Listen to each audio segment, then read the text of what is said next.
Hello and welcome to our webinar. Thank you for joining us again today. It's lovely to see you all in attendance. For today's webinar, we will be talking to the wonderful Tonia. Tonia's specialism is domestic abuse.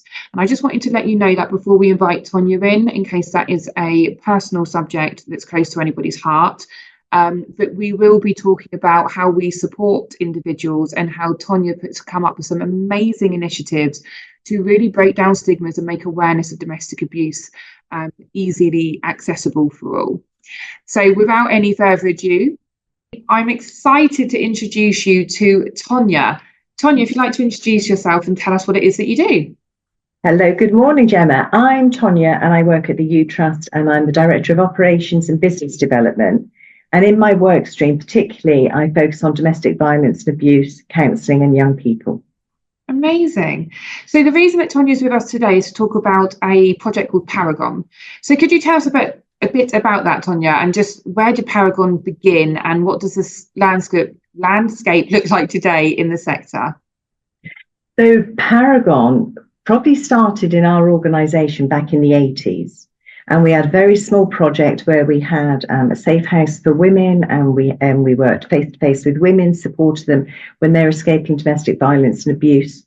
And from that, we've grown and grown. And we were You First for many years. Yeah. And then recently we went through another change because we worked primarily with women and then with children and then with men. And then with anybody and everybody who is escaping domestic violence and abuse or experiencing domestic violence and abuse. And we realised that the people we worked with were changing, our client group were changing. And so we went back through another restructure. We had a look at who we were as an organisation and as a team and what we were doing. And through that, the name changed and evolved and it became Paragon. And the logo that we have is of a multifaceted diamond, because people are multifaceted. They're not defined by that singular event or incident that happens in their lives. And we wanted the title of Paragon to be able to reflect that. So we have this beautiful cut diamond as our logo that resembles the people we work with. I love that. And I know that that part of the sector is very important to you. You've worked in it for a long time. So it must be lovely to see that kind of come alive and be able to offer it in that inclusive way now. Oh, it's been really great. I think for many years, we felt like a lone voice out there because we worked with men before it became required to work with men, if that made sense. Yes. We work with anybody that's experiencing domestic violence and abuse, and we have male workers. And that was a bit cutting edge back in the day. So we were there with a lone voice saying, we need to be able to work with anybody and all different people in our communities that's experiencing domestic abuse. And we've developed safe houses for people, for LGBT couples, for people that are experiencing honour-based violence. We've had couples in our houses. We've had men where they've got children, where they're escaping abuse, and then we've had women with older children. And these were people that couldn't go into a traditional refuge. So being there doing that and being able to work with people who live in our community and be inclusive has been really important to us. Absolutely. And to break down that stigma, I think is very important. We see it related in a lot of media of a one-way situation, which is domestic abuse and how it's portrayed, when actually, as you well know, working in it for as long as you have, it's not always the case. And actually, we're opening our eyes up to what domestic abuse is on a larger scale and how it affects so many different people. To help break down that stigma, I know that Paragon has started to do face-to-face training. Could you tell us a little bit about that? Yeah, we've been doing training for many years. And I think face-to-face training, I tend to talk a bit about the world according to Tonia, because I think face-to-face training is really important. When you're talking to somebody, it's far easier to look at those myths, those stereotypes, for us to be able to explore our own judgments in a really gentle way. It's much harder when you're on a screen. We can still do it, but it's harder because that screen becomes a barrier. But when you're in the room together and you're just talking and sharing experiences, we can look at our own judgments and how we bought into that social story of it's only women. There aren't anybody in a lesbian, gay or bisexual relationship that has domestic abuse, that men don't suffer, they can just get on with it. So we're able to address those stereotypes and those myths in a much more gentle way, I think. Yeah, absolutely. Because I think as well, it's important to reflect, and that is what the workshops can bring, is that moment to maybe you're unaware of your preconceived judgment there, and actually by discussing it, you're just highlighting to the people in your face-to-face training that no, this is everybody. Domestic abuse will affect everybody. So in terms of let's say if we dive into the Paragon counselling, what's the process of that and how does that work in your sector?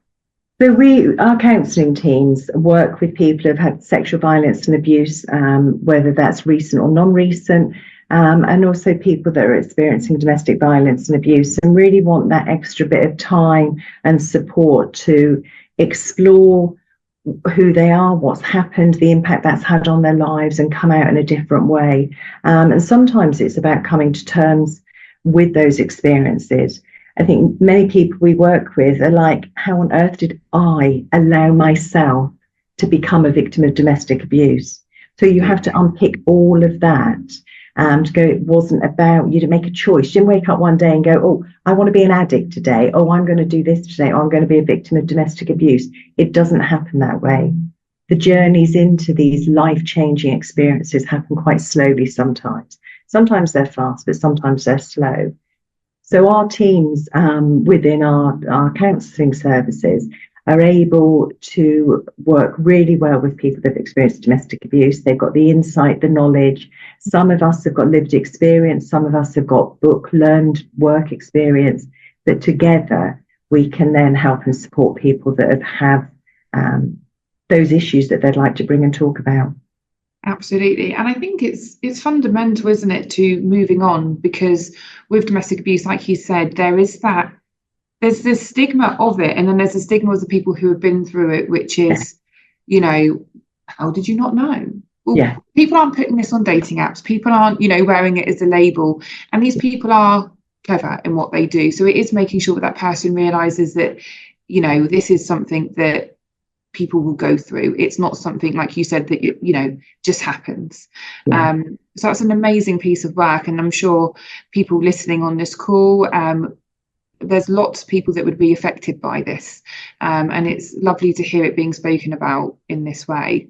Gemma, there's so many people affected. The work we do is just raising that into people's awareness. Yes. You don't know, if we think that there's 1 in 4 women, 1 in 3 people from the lesbian gay world, 1 in 6 men, those are the kind of stats that get thrown around.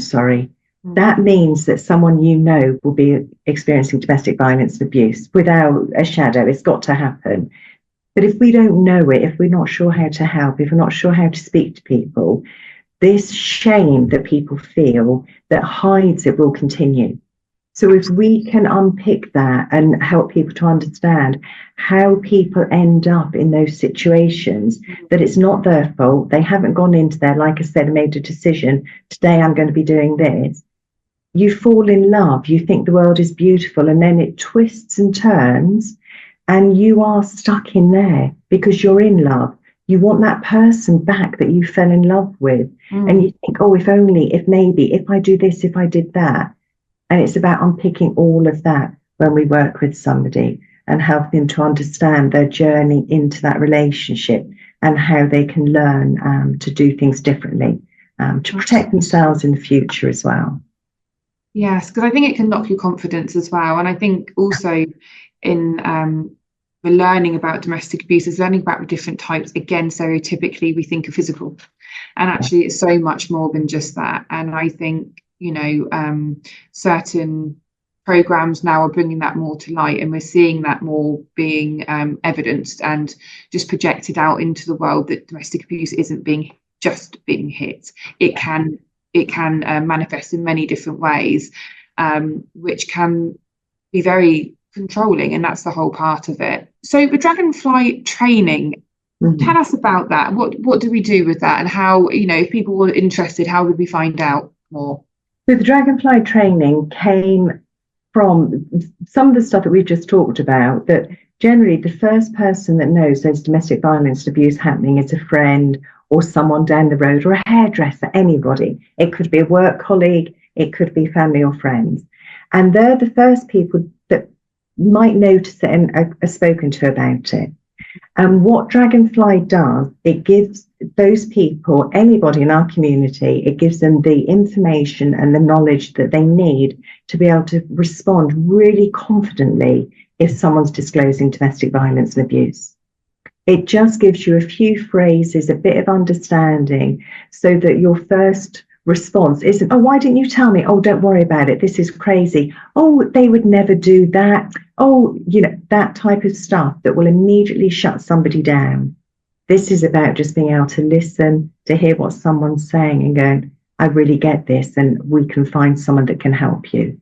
What would you like to do? So the Dragonfly training gives an awareness around domestic violence and abuse, what signs and symptoms to look out for, what resources and services are in the area where you're living, and how you can help people on the next stage in their journey.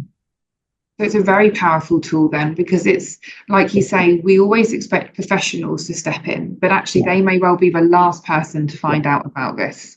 Yeah, and very much so. And generally, people experiencing domestic violence and abuse and living with it really need a very gentle walk through to getting support and help. And they don't always want a professional. They just want someone to validate their experience and to say, you're not going mad. What's happening to you is real. You're not going mad. Yeah. And that's what Dragonfly helps to do. It's such an important piece of work, and thank you so much for sharing your time today to look at it. Yeah. I've just got one last question. I'm just wondering for you, obviously there's a lot of change in the UK at the moment. But what does the future look like, do you think, for Paragon and all these initiatives that you've come up with? That's a really good question, Gemma, and we're in a bit of an unknown place at the moment, obviously, with what's happened in the UK. But in our communities, the support is really strong for domestic violence and abuse teams. We've got great connections in our communities. Our growth and development is about what we've learned, what people are bringing to us. We've got some really great ideas that we'd still like to carry on with. I won't go into too much here. But what I'd really like is how we can help and support our communities. What do people want from us? And that would be really great if anyone that's listening to this can say, this would be really good. This is an idea I've got. Could you do this? Because the way that Paragon has grown is about the information we bring, the information that the people we work with bring, and the information our communities bring.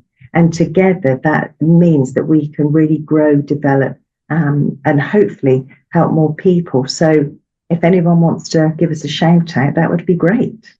Brilliant. If you just contact us on this email address here, if you do have any ideas for Tonia, we will absolutely pass those on.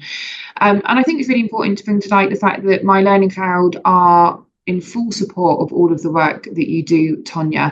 And actually what we'll be looking to do going forward is offering out the face-to-face training on our LMS to our existing customers. That's a really exciting step for MLC to support initiatives such as what you've done. And just to thank you for all your hard work in the sector, because it's something that I'm personally very passionate about, and would like to thank you for all the hard work you and your team do to promote and support those going through domestic abuse. So thank you, Tonia, for your time today and everything you do. That's great. Thank you. I'll pass your thanks on to the team, because I know that will be really meaningful for them too. Thank you very much. Thank you, Tonia. Thank you so much again to Tonia for your time today, and thank you everybody for joining us today. If you do want any further information, I will add the email address here again. Please do get in contact, and I will be sending resources over to anybody who's attended the webinar, so you know how to log on and book onto our courses going forward and what sessions are available for you. So I hope you've enjoyed everything we've spoken about today. Thank you so much for joining us, and we'll see you again next month. Take care.